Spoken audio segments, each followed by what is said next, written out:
I think in listening to this record, and I've listened to it probably 5 or 10 times already, that I would say as a fan that you've gotten to a place far more personal than you've gotten in the past. Yeah. For a lot of songwriters, that can be cathartic. A lot of them, it can do a lot of damage. Yeah. I wonder, did you get to come out the other side of these songs?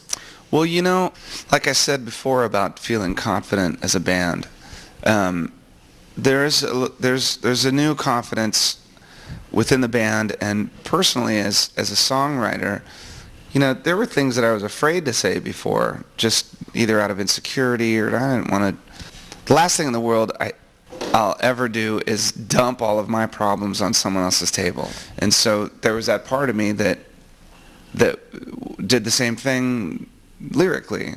And as you get older, or as you make album after album, you sort of get deeper and closer to that core, and you realize, well, isn't that the point? I mean, you know, if I go completely inward and write from that perspective, that's usually the kind of stuff that people connect to, you know.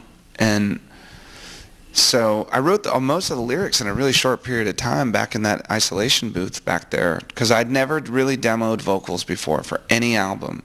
It was always just these instrumental ideas, and then I'd go in and scribble lyrics really quickly before having to do the vocal.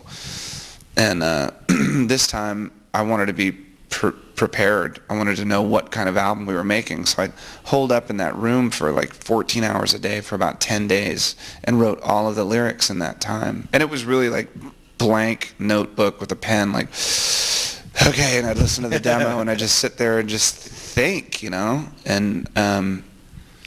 And I guess maybe in that way a lot more came out.